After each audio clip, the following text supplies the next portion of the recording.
I'm David Kerr and you are watching Shalom World News. Here's your latest news headlines from around the globe.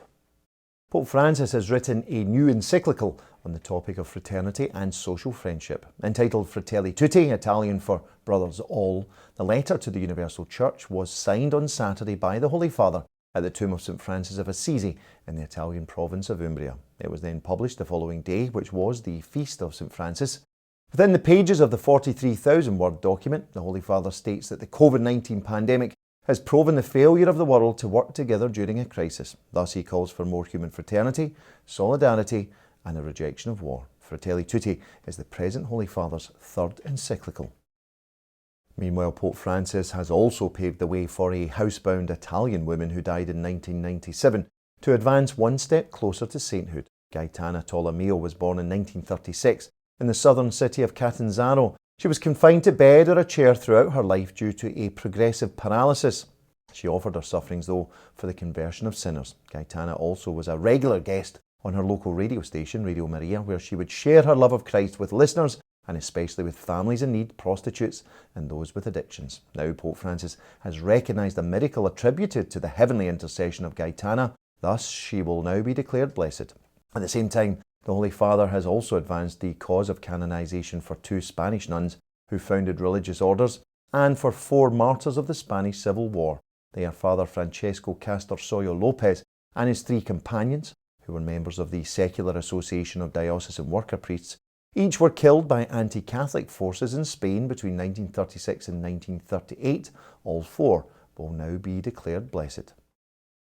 Staying with Spain, and the Cardinal Archbishop of Madrid has baptized 14 children who avoided being aborted in the womb thanks to the intervention of a Spanish pro-life charity. Each of the 14 children and their mums were helped by the Más Futuro or More Future Association. Más Futuro is a Catholic organisation that offers emotional, educational and practical support to expectant mothers who are considering aborting their child. The baptism ceremony was officiated by Cardinal Carlos Osoro Sierra at the Church of St. Jose Maria Escrivá in Madrid. Cardinal Sierra congratulated and blessed those gathered, saying to them, quote, "You have chosen life." Meanwhile, in the US, the Archdiocese of Denver is calling upon voters in Colorado to democratically reject the practice of late-term abortion.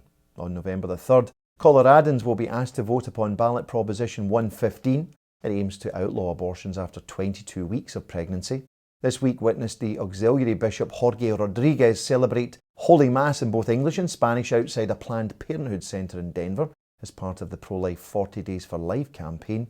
Meanwhile, on September the 23rd, Archbishop Samuel Aquila of Denver joined 40 Days for Life volunteers in praying the Holy Rosary outside an abortion clinic in the city of Boulder. He told those gathered that constant prayer can change the hearts of others when it comes to the issue of abortion.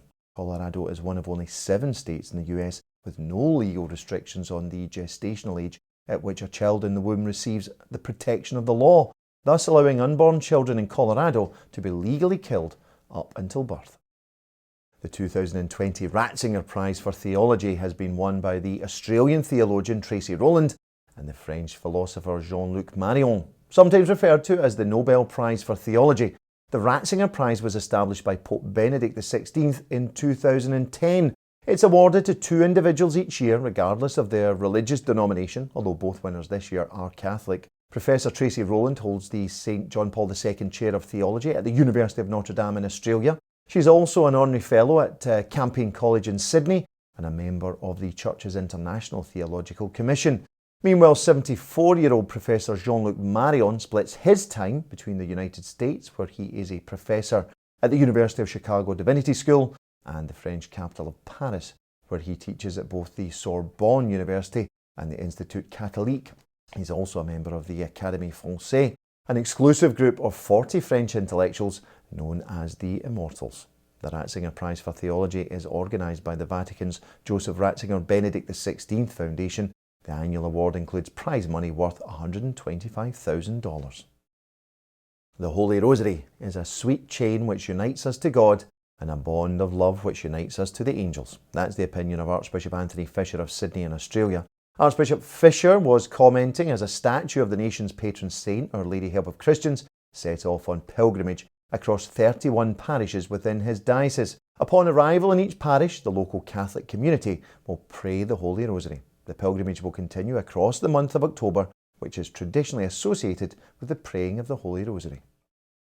Finally, Wednesday, October the 7th, will see Catholics across the US unite to pray the Holy Rosary for their homeland. The so-called Rosary for America is an initiative of the United States Conference of Catholic Bishops. It's being championed by the USCCB President, Archbishop Jose Gomez of Los Angeles. He says he hopes the initiative will unite Catholic people from across the country in a moment of prayer for their nation, especially at a time where there is so much unrest and uncertainty.